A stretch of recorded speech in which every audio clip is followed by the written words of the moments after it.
Alright, welcome back to our channel. Ito muli sa RP Max Vlog. Sa mega love shoutout po sa ating lahat guys, mga kaibigan, mga kapatid, mga kalingap. Isang mapagpalang araw po sa ating lahat. Good morning, good afternoon, good evening as always. Kung nasaan man po tayong sulok sa mundong ito. Ngayon po guys, gusto ko lang pong gawin ng reaction. Ito nga pong bagong na-vlog ni Kalingap Rab. Nakita lang po nila sa daan. Bali hindi po ito na scout no, kung kanino man. Nakita po nila ito habang naglalako po ng puto. Marami po ang humanga sa kanya. Okay? Nakita naman po natin guys sa part 1 po na vlog ni Kalingap Rab. Nasa 1 million na po ito halos. Baka bukas o the next day. Baka 1 million views na po ito. Okay? And then yung part 2 naman, nasa kulang-kulang 800,000. And then ito naman pong part 3 ay nasa almost 600,000 views. So nakita po natin guys, trending po talaga or viral po talaga. Marami po ang humanga sa kanya. Okay? Ano nga ba ang mga katangian kung bakit po sila humanga? Nakita po natin guys sa part 1. Ang part 1 po kasi mga na po ito. 11 days ago o 12 days ago, hindi po namin ito na-reactionan. O ako hindi ko na-reactionan dahil nga po nakafocus po ako doon sa mga announcement at hanggang sa inabot na po kami ng hindi na po kami pwedeng mag-reaction. Kaya lahat po na vlogs ni Kalingap Rab, ngayon ko pa lang po ma-reactionan. Okay? So, yun nga po, trending po talaga ito dahil nga po marami po talaga ang humanga sa kanya. Okay? Ano po yung mga reason bakit humanga po talaga ang mga Kalingap netizens kay Carla? Sa nababasa po natin sa comments guys at saka sa nakikita po natin sa napapanood po natin sa video, masipag po itong batang ito. Okay? At mabait. Okay? So nakikita po natin kung gaano po siya kabait at malinis po, malinis po sila sa bahay.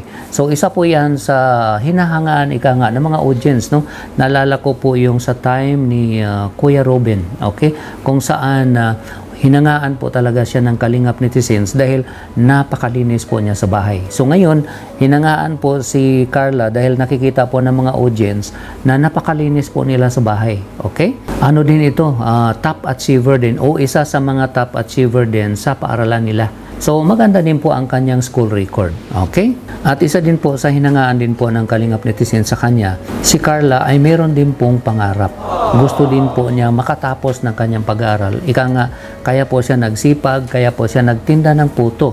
Ang pagkaalam po natin guys, sa sinalaysay nga po niya, at 3 o'clock early in the morning, nag-uumpisa na po silang magluto ng puto. And then, ilalako po niya yun. Kung magkano lang po ang kanyang kinikita, napakaliit lang po. Sa puhunan po niya ng 100, ang kinikita niya ay 200 pesos. So, minus the capital. Ang kinikita po niya ay 100 pesos. At yun na po yung kanilang pambaon sa paralan. Okay? At hindi lang po sa kanya, pati din po sa mga kapatid niya, nagagamit pa po yun. At isa din po sa medyo hinangaan po siya ng mga audience ay siyempre, maganda po itong bata na to. And then, isa din po sa katangian ni Carla kung bakit hinangaan po siya. Pag meron po siyang pera, hindi po niya iniisip yung mga pangsarili. Ika nga, ginagamit po niya kung ano yung makakabuti po sa kanila. Pinapagawa ko ano yung problema doon sa bahay nila, doon po ginagamit ang pera. Kaya nga po marami ang humanga sa kanya dahil hindi po niya inuuna yung mga pansarili na bagay. Kung ano yung makatulong sa kanilang sitwasyon, yun po ang kanyang inuuna. Sa napanood natin guys, si Carla ay panganay sa magkakapatid, 4 po sila. Ang iyong kanyang tatay ay walang permanenteng trabaho. So, sumasama yata ito sa panagat. At siguro nag-extra, yun po ang nabanggit niya. At sabi nga po niya, kung wala daw pong kita yung kanyang ama, ay wala din po silang baon pangpasok sa paaralan. Kaya mahirap po talaga yung situation nila. Kaya nga po naisipan niyang magtinda-tinda ng puto. Isa din po sa hinangaan natin sa kanya guys, dahil iniisip po niya yung situation ng magulang niya, kung gaano sila kahirap. Kaya naman po, nakafocus po talaga siya o gustong-gusto po niya makatapos talaga ng pag-aaral. Nabanggit nga po niya, kung wala daw silang pera, nangungutang na lang para may makain. Ngayon, dahil nga sa kahirapan guys, dito nag-alala si Carla na baka hindi siya mapaaral ng kanyang magulang sa kolehiyo. At siyempre, kung wala namang means yung magulang mo, paano ka nga naman makapag-aral? Okay, paano ka masuportahan? Kahit sabihin man nating libre ang state university sa atin o yung state college sa atin, kung wala naman tayong means no na makarating doon sa school, paano tayo makapag-aral? Dahil mahalaga din po, no, magastos din po ang pamasahe at saka baon. Okay? Lalo na po kung malayo yung lugar nyo, ay kailangan mo po talagang gumastos. Ngayon, kung wala talagang means ang magulang mo at walang makatulong sa inyo, ay wala po talagang pag-asa na makatapos ka ng pag-aaral. Okay? So ito guys, pakinggan natin yung kanyang kininto. Okay? Ito po yun. Meron ka bang dinadalang kalungkutan ngayon? Ano, Carla? Ano yun? Pag naiisip ko po na hindi po ako makapagtatapos ng pag-aaral. Yun po. Yung doon ka nalulungkot? Opo, kasi gustong-gusto ko po talaga makapagtapos ng pag-aaral. Para... At least yung pangarap andun na, no? Opo. Kailangan na lang suporta. Kung sakaling walang tumulong sa inyo, kaya mo bang makapag-college? Hindi po. Hindi talaga. Halos same din ni Rose Ann, hanggang high school, senior high, ganon. So, yun Sabi po ni Mama, pagka-graduate ko po ng grade 12, nagsabi na din po ako sa kanya na magtatrabaho na lang po ako. Magtatrabaho ka? Opo, kasi sabi po ni Mama, hindi naman nila ako kayang pag-aralin. Pero kung ikaw ang papipiliin, talagang gusto mong mag-aral? Opo, gusto ko pong makapagtapos. Kahit dito sa State College, ganon? Bilang edok? Opo, kasi gusto ko po talaga makapagtapos ng pag-aaral para po matulungan ko sila Mama. Lahat po gagawin ko para makapagtapos ng pag-aaral, para po maiahon ko rin sila Mama sa kahirapan balang araw. Kasi si Papa po wala naman pong sapat na trabaho. Nangingisda lang si Papa. Kapag wala nga pong huli, wala po pong baon. Yun, so doon po talaga siya nag-worry guys, dahil nga walang-wala po talaga sila. At nag-usap na pala silang pamilya. Sinabi na niya na pagkatapos ng grade 12 ay magtatrabaho na lang. Okay, dahil nga po nung tinanong niya yung magulang niya, ay wala po talaga silang kakayahan. Kung walang tutulong sa kanila, hindi po siya makatapos ng pag-aral. Kahit libre naman ang state college sa atin o state university, sa nabanggit ko nga po, kung wala namang panggastos, pangbaon, pamasahe, ay mahirap din pong mag-aral. Hindi mo po kaya. Okay? Kaya ito ngayon na natulungan na po siya ng Team Kalingap o ni Kalingap Rab, ay ito na po yung sagot ng kanilang mga dasal. Alam naman po natin guys na itong kung paano siya natagpuan ng Team Kalingap ay parang parang blessing, no, o parang miracle sa kanya, dahil isa din po siya sa nangangarap talaga, dahil napapanood naman po niya sa YouTube yung mga natutulungan ng Team Kalingap. Ito ngayon yung kanyang pangarap, yung kanyang pinagdarasal, ito ngayon natupad na. It's an answered prayer kay Carla, na dito po natagpuan po siya ni Kalingap Rab kasama ang K-Boys na naglalako po dyan sa kalsada. Blessings po ito sa kanya. So guys, si Kalingap Rab o ang Team Kalingap ay parang hulog ng langit po sa pamilya po ni Carla o kay Carla at saka sa pamilya niya. Kasi ngayon natulungan na po siya ng Team Kalingap. Nakita naman po natin kung gaano kaliit yung kanilang bahay. So magkakaroon na po sila ng bahay. At dito sa part 3 na vlog ni Kalingap Rab, pinapahanap na po sila ng lupa na pwedeng pagtayuan. Kaya nga po guys, kung deserve po ni Carla yung pamilya niya na matulungan, deserve din po ni Kalingap Rab na suportahan din po talaga natin. Dahil kung wala naman pong susuporta kay Kalingap Rab, kung walang viewers na milyon-milyon na manonood at hindi nag-skip ng ads, hindi naman po makakaya ni Kalingap Rab na gagawin kung ano po yung mga paglingap na ginagawa po niya. Kaya suportahan po natin guys sa makakaya natin. Huwag po tayo mag-skip ng ads at isi-share po natin kung ano po yung mga video po ni Kalingap Rab. Ngayon dito po sa pangalawang topic natin guys, kung pwede nga bang maging love team itong si Carla at saka si Jomar, ano po ang masasabi natin o ano po ang masasabi nyo. Now binabasa ko po yung mga comments doon sa vlog ni Kalingap Rab doon sa part 3 at merong positive, meron din naman pong negative.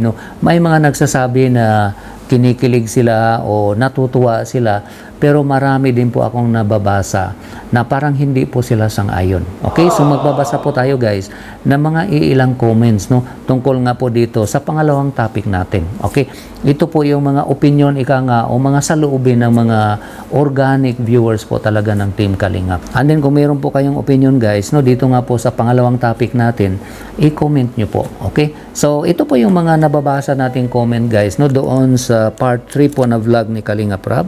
Shoutout po kay user na wala pong pangalan. Nagbibigay inspirasyon at gaganahan kang tumulong pag nakikitang ang mga tinatanggap na blessings ay nakikitang pinapahalagahan at hindi ginagamit sa kung wala lang.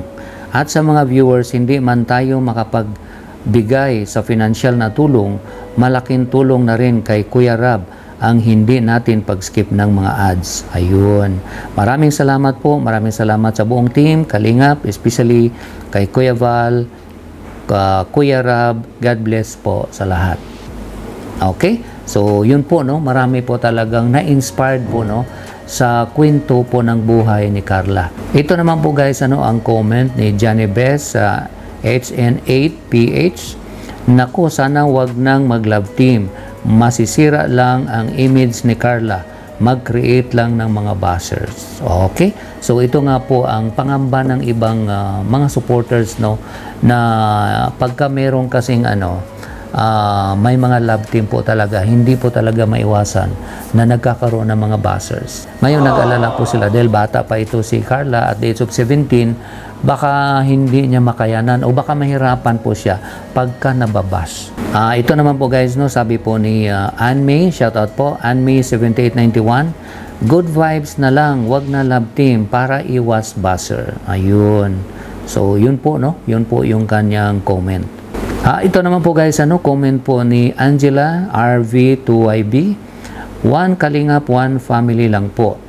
Ate kuya lang turingan sa isa't isa. Hindi yung ipa-partner mga magaganda, beneficiaries sa K-Boys. Isa sa mga dahilan na wala yung nawala no, sa Kalingap dahil sa love team na yan. Si Richelle kakatakot na bashing na experience, halos ma-depress na yung dalaga, buti na lang nalampasan niya. Ayun. So yun po yung pangamba noon, pangamba ni ma'am. Yun po yung kanyang comment. Ito naman po guys, comment ni Christian 3047. Pabor po siya na magkaroon ng love team, no? Ito po yung sabi niya. Yeah, right. Sana may bagong love team. Matanong ko lang if ilang taon na ba si Carla? Ayun. So pabor naman po si Christian. Sa mga comments, no, nakikita ko guys, no, sa mga nababasa kong komento, around 60 to 70% ang hindi po sang-ayon na magkakaroon ng love team, no? Ito na nga si Carla na i-partner ika nga kay Jumar, no? Yun po yung nababasa ko sa komento. Okay, pasensya na po, no, kay Jumar. Yun po yung nababasa kong komento. And then doon naman sa mga pabor o kinikilig o sabi nga po nila may chemistry ang dalawa, around 30%. Okay? So, opinion ko siguro dito guys, mas maganda siguro na kausapin nila si Carla kung payag ba siya na magkakaroon ng love team, no? Ipaintindi siguro sa kanya kasi nakikita ko sa video guys, parang mahiyain ito si Carla. Para po siyang hindi komportable o naiilang ika nga pagka binibiro na po siya ni Jumar. Dahil nakikita naman po natin guys na nahihiya po siya or mahiyain po siya na bata. Si Joy Kalog na babae, ito namang si Carla, mahiyain. So, ika nga personality po niya yun. Hindi siya komportable or naiilang siya pagka nagbibiro na po si Jumar, no? Yun po yung ano. Pero kung siguro ipaintindi lang sa kanya na ito yung gagawin natin, pang good vibes lang, hindi naman ito totoo, kung papayag po siya sa ganong arrangement, wala naman po sigurong problema. Basta, ika nga ipaliwanag lang sa kanya na posible kang mabash nito. Aware siya. At especially po siguro yung parents, dapat siguro aware sila bago mabash yung kanilang anak. Dahil hindi po talaga yan maiwasan. Lalabas at lalabas po talaga yung bashing. Baka mamaya, pag nakita ng magulang, kahit sino naman siguro magulang, kaya ano kayo kahirap, kung ang tahimik ng buhay nyo, kung bigla na lang kayong mababash at umiiyak na yung anak mo, okay, sabihin natin, may bahay nga kayo, natulungan nga kayo, pero kung ang kapalit naman noon ay luha, at talagang madidepress na yung anak mo, ay siguro mas pipiliin nila siguro yung tahimik na buhay. Katulad na po nung pinili po ng pamilya po ni Erica. So yun lang naman po ang concern ika nga ng mga viewers na nag-aalala po sila na kung pwede, tulungan na lang makapagtapos ng pag-aaral, kung ano man yung tulong na pwedeng ibigay sa kanya, huwag na po i-love team. At sa akin naman po, opinion ko, basta ipaliwanag lang po sa kanya, especially sa magulang niya, na itong gagawin natin, pang good vibes lang, at may possibility na mababas kayo. Hindi po yan maiwasan. Ngayon, kung handa po sila doon sa bashing na mangyari, go ahead. Ganon lang naman po yun. At least po aware sila kung ano po yung possible na mangyari. Ngayon po guys, kung meron po kayong opinion, dito nga po sa pangalawang topic, kung agree po ba kayo na magkaroon ng love team, no? Ika nga, dito nga po kay Jomar at saka kay Carla. Paki-comment nyo lang po kung kayo ba'y agree o disagree. At kung disagree man kayo, paki-explain nyo po kung bakit kayo disagree. Kung agree naman po kayo, mag-comment din po kayo. Okay? Para meron po tayong idea o parang survey na din po natin ito. Dahil sa nababasa ko nga po doon sa mga comments nga po, doon nga po sa part 3 ng vlog ni Kalinga Prab, sa nabanggit ko po, 70% ay parang negative po yung kanilang opinion pagdating po sa love team. Around 30% lang po sa aking approximate ang mga nagsabi na agree sila, may chemistry, at kinikilig sila. Okay? So sana po guys, makatapos si Carla ng kanyang pag-aaral, no? Gusto po niya maging guro, at sa tulong ng Team Kalingap, alam po natin guys, makakatapos po si Carla ng kanyang pag-aaral. Kaya suportahan po natin guys, Kalinga Prab, Kuya Val Santos Matubang, at Ina Vlogs, at ang mga keyboys na nandyan po, at mga charity vloggers na nagcha-charity po talaga. Suportahan po natin guys. Okay? Sa mga bago lang po guys sa aking munting channel, huwag po natin kalimutang i-subscribe, at paki-like din po ang video na ito para mai-recommend po tayo ni YouTube. At maraming salamat po sa inyong lahat, sa inyong walang sawang pagsubaybay at panonood po ng mga videos namin, pag-comments, pag-likes, pag-shares, at lalong-lalo na po sa hindi pag-skip ng ads, ay maraming salamat. Bago ko po i-end itong video na ito, meron lang po akong isi-shoutout.